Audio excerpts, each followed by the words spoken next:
Situación macabra. En pocos lugares se llega a percibir tanta energía como lo es en una morgue. Quizá solo sea igualada por un hospital, aunque las energías que se acumulan allí son diferentes. Es imposible estar en un lugar así y no percibir cierta sensación de vacío y tristeza. En todos los años que llevo trabajando, intenté hacerme el frío, pero no puedo evitar pensar sobre qué habrá sido de aquellas personas a las que diseccionamos. Tendrían familia, y la pregunta que más me quita el sueño en la noche, ¿sería consciente de su muerte?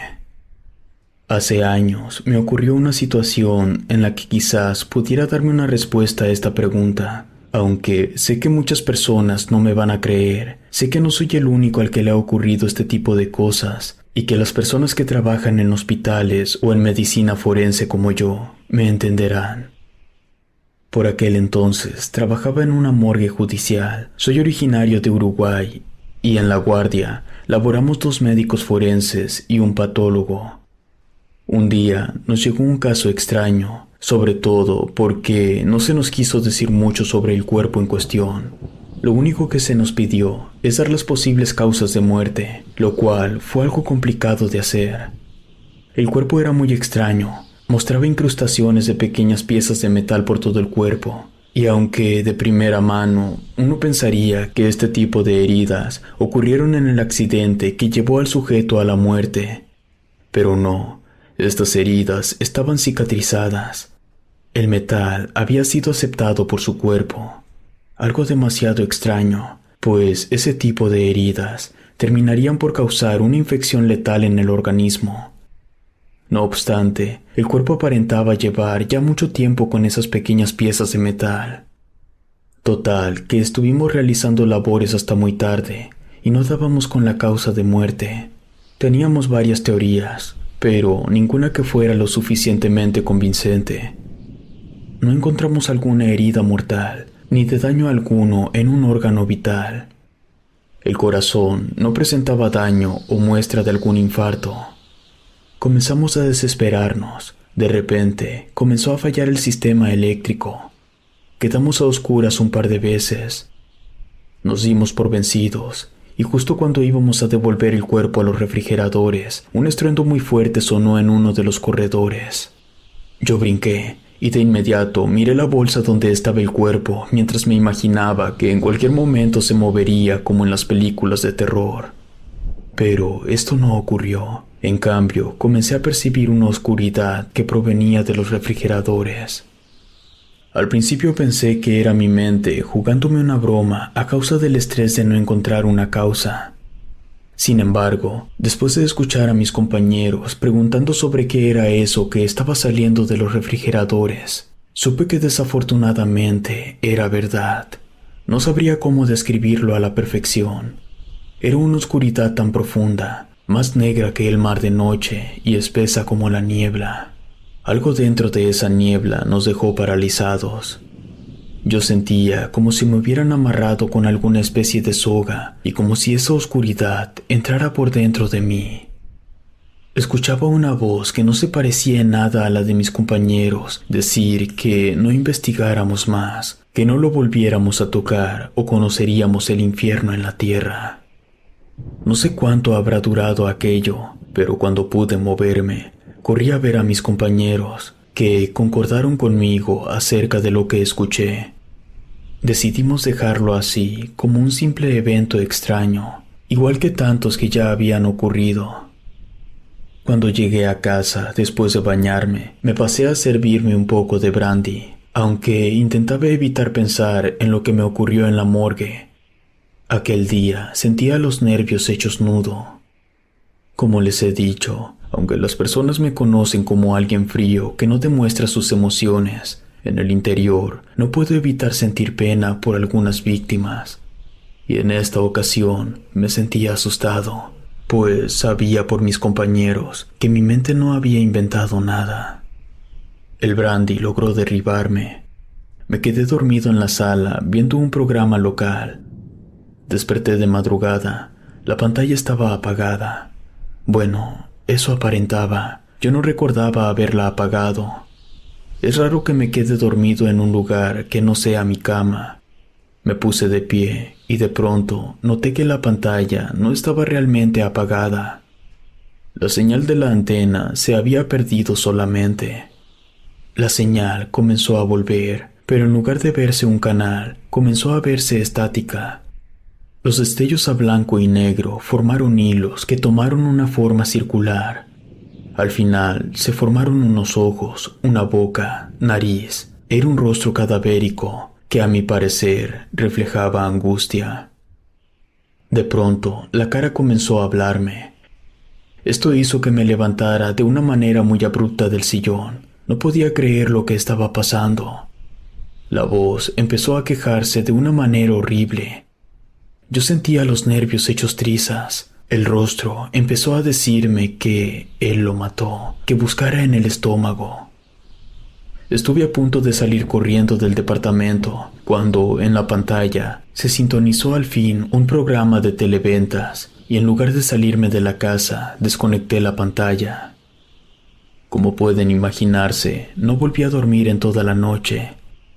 Cuando volví al trabajo, intenté contarles sobre lo que pasé la noche anterior a mis compañeros, pero ellos me cambiaban de tema y fingían no tomarme en cuenta para nada. Al principio me sentí molesto. Supuse que, más bien, por el miedo que sentían, preferían ignorar lo que había ocurrido. Cuando volvimos a sacar el cuerpo extraño del refrigerador, propuse que volviéramos a revisar el estómago. ¿Cuál sería mi sorpresa? Que estaba todo dañado. Era algo extraño. Hasta el patólogo lo dijo. No existía manera alguna de que las paredes del estómago sufrieran ese daño. Parecía como si algo le hubiera arañado desde adentro, hasta causarle una hemorragia mortal en las paredes estomacales. Entonces yo pensé que quizás aquel hombre falleció por haber ingerido esquirlas de metal. Sin embargo, no encontramos ningún rastro de metal, ni en su estómago, ni en los intestinos. Solo unos tejidos extraños que extrajimos para hacer análisis. Yo estaba casi seguro de que aquellos tejidos revelarían la causa del fallecimiento del sujeto. Los siguientes días, mis compañeros estuvieron más abiertos a platicar sobre el asunto. Ellos, a diferencia de mí, habían vuelto a experimentar la oscuridad que nos abrazó aquel día. Sobre todo el patólogo mencionaba haber experimentado esto cada noche. Se sentía aterrado igual que yo. Cuando tuvimos los resultados del análisis de lo que encontramos en el estómago de aquel hombre, nos encontramos con algo tan macabro que aún me cuesta trabajo contener el vómito y los escalofríos cada vez que lo recuerdo. Los tejidos eran humanos. En pocas palabras, aquel hombre cometió canibalismo. No pudimos explicar qué fue lo que le causó esas heridas en el estómago. Según el examen toxicológico, no ingirió ninguna sustancia que le ocasionara una hemorragia o las heridas que mostraba. Tuvimos que maquillar el informe forense, aunque sí mencionamos que encontramos restos de otra persona dentro de su estómago. El caso se cerró y pasó el tiempo suficiente para que nos olvidáramos de lo ocurrido, pero los espectros no se olvidaron de nosotros. Una noche, mientras veía una película en línea, mi pantalla se puso en modo televisión por sí sola, y una vez más se me reveló el mismo rostro, solo que en esta ocasión no lo dejé que hablara. Desconecté la pantalla en cuanto apareció. Desgraciadamente, esto solo ocasionó que el mismo rostro se me revelara en otros lados, como en mis sueños, una vez en el espejo y hasta en el retrovisor de mi auto. Mis compañeros me dijeron que también tenían problemas del tipo paranormal, sobre todo por las noches. Buscamos ayuda con un sacerdote que solo nos recomendó hacer unas oraciones y nos dio agua bendita para rociar en nuestras casas. Yo lo hice, pero no me funcionó para nada. Ahora escuchaba la voz de ese rostro bajo mi cama. Pasé varias noches durmiendo en el sofá, pues allí no escuchaba nada. Como a mis compañeros les seguía ocurriendo lo mismo, decidimos contactar una médium. Aquella mujer nos pidió que la lleváramos a la morgue. Así lo hicimos. La llevamos y después la dejamos sola, pues así lo requirió ella.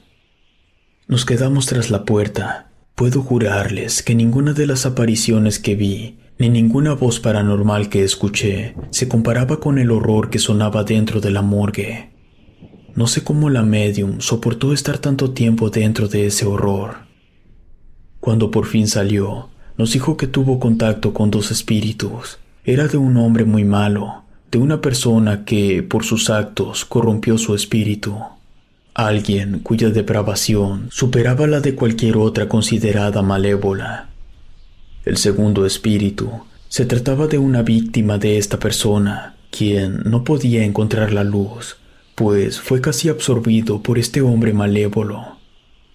La medium me propuso 2 cosas: ayudarle a este ser a ver la luz o bloquearme la visión, pues si no hacía nada, la entidad se me seguiría revelando.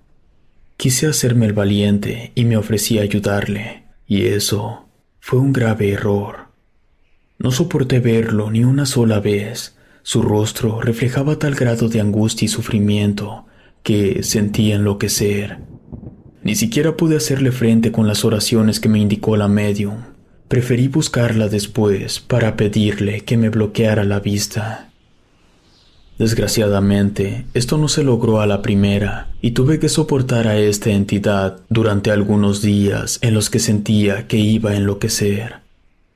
Ese rostro era tan horrible, sus ojos grises, sin alma, reflejando una angustia inhumana.